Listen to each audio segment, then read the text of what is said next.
Streaming on Paramount Plus.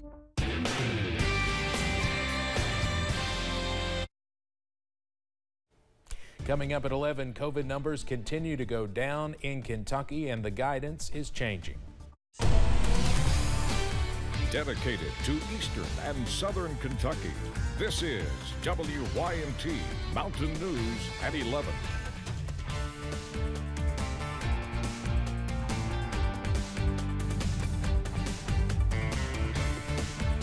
Good evening, I'm Steve Hensley. Governor Beshear says Kentucky's COVID-19 numbers are still heading in a good direction.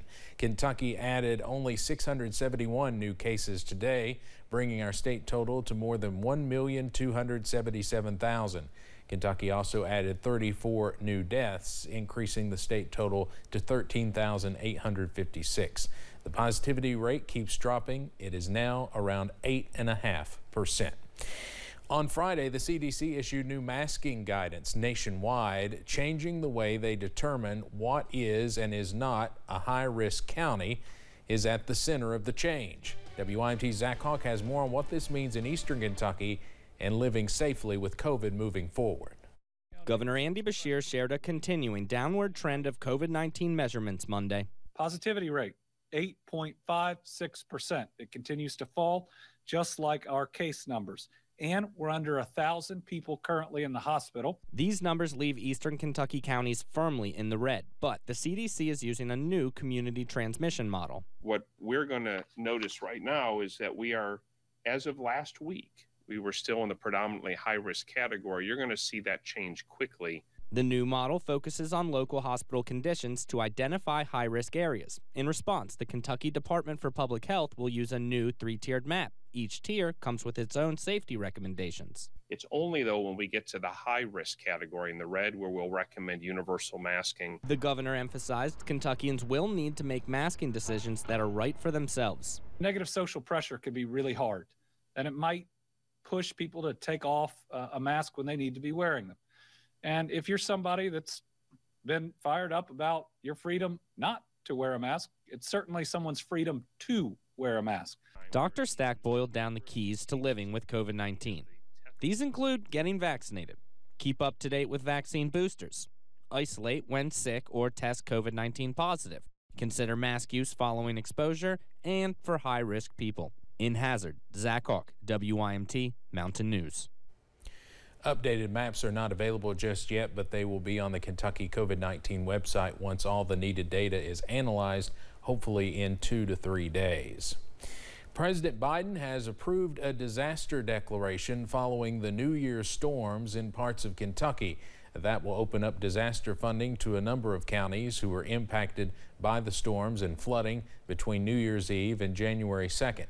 Those counties include Boyd, Breathitt, Clay, Floyd, Johnson, Knott, Lawrence, Owsley, and Pike.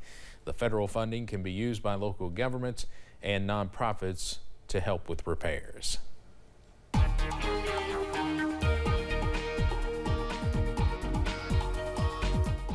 Well, the first hours of March, less than an hour away, and so far looks to be a continuation of the end of February. Quiet, which is just what we want to see, especially 1 year on from what we were dealing with 365 days ago. High knob camera at UVA-wise, all is quiet, all is calm around the mountains as we continue to watch partly cloudy skies out there. I-64 at Moorhead, a similar story. Look at these temperatures. We're finishing off meteorological winter on a spring-like note today. Middle and upper 50s for daytime highs, and some of us still in the 40s even at this late hour. Monticello taking a dip into the 20s right now, but most of us in the Cumberland Valley down into the low to mid 30s, which is exactly where we expect to be tonight. Watching a few high clouds push through the region. No rain will be associated with these. We're all calm into the low to mid 30s for overnight lows tonight. I'll have the latest on when temperatures could make a run at 70 degrees coming up in just a few minutes. Steve? Evan, thank you. Sports betting could be coming to Kentucky as a series of bills related to the issue were filed today in Frankfort. Republican Representative Adam Koenig has been pushing this for years in the General Assembly, saying today a poll shows 65% of Kentuckians support legalizing sports wagering. As Chad Hedrick explains, supporters of wagering say this could generate millions of dollars in the Commonwealth. It's a multi-billion-dollar industry that House Republican Adam Koenig says it's time Kentucky hit the jackpot on, as more than 30 states have legalized sports betting, while the Commonwealth watches money cross state lines. Look, they're making them regularly in traveling to other states, frankly, for casinos, as well as the wager on sports. 4 bills on different wagering-related issues were filed Monday, from legalizing wagering in general to providing resources for those addicted to gambling. A 5th omnibus bill umbrellas the 4 individual ones. People like to talk about freedom. Well, this is freedom. This is government getting out of the way of allowing adults to make adult decisions. A study from Public Opinion Strategy shows 26% of Kentuckians oppose the legislation.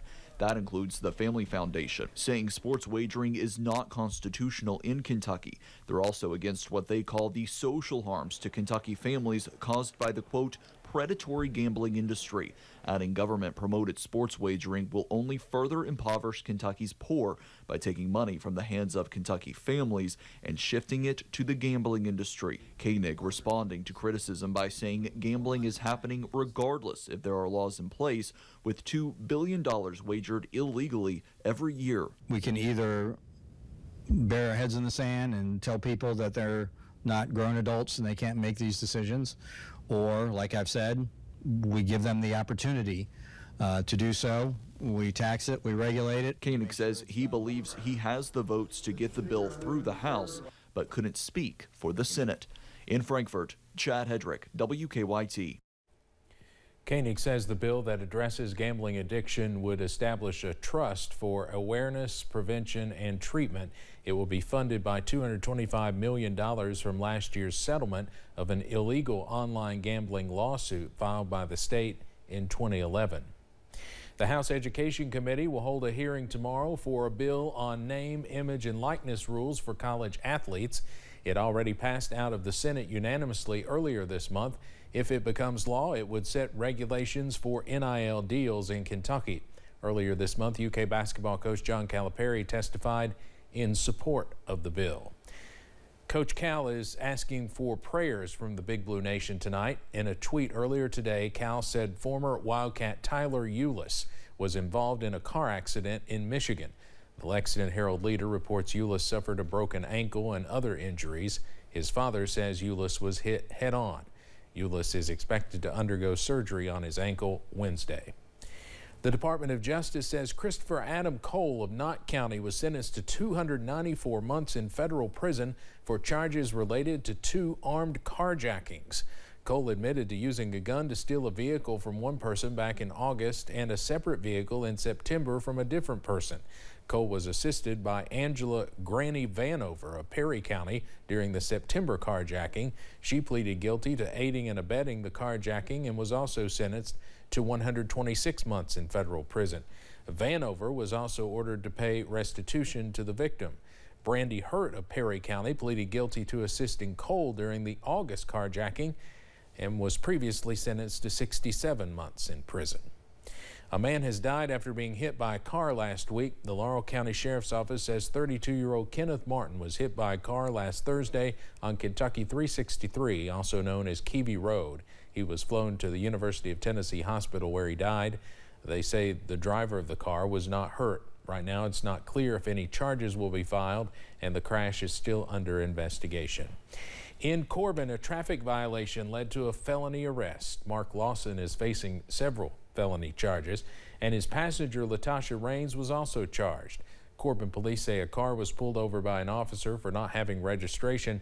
After the stop, the officer says they found hypodermic needles and burglary tools, discovered that the driver's license was suspended, and that the car was stolen. Police in Grundy, Virginia are looking for 2 people they say stole thousands of dollars worth of electronics from the local Walmart. Officers responded to the Walmart on Riverview Street just after 6:30 Sunday morning.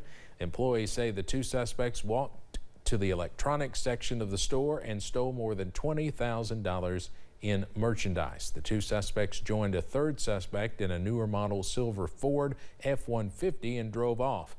Anyone with information is asked to call Grundy Police at 276-935-2313. The search continues for a missing Leslie County man that was in a car accident in Greasy Creek River Saturday evening. The deputies have not yet released the names of the missing man or the woman that was found at the scene of the accident. Tonight makes the third night of searching, and several community members and officials have pitched in to help. Family members are out, local fire departments are out, community members are out searching. Tomorrow they'll be joined by crews from other counties using riverboats with sonar to scan the water in search of the missing man. One Martin County community is tapped out once again as issues continue with the Token water pump station in the Tomahawk area. Those who use the Token station have been without its water for more than a month. This time it's not due to a system malfunction, but vandalism.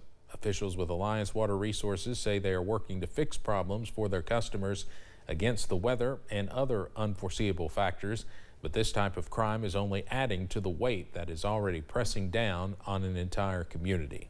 We're already facing financial distress. Now we have to pay more money, right, to fix a kiosk for customers to have water.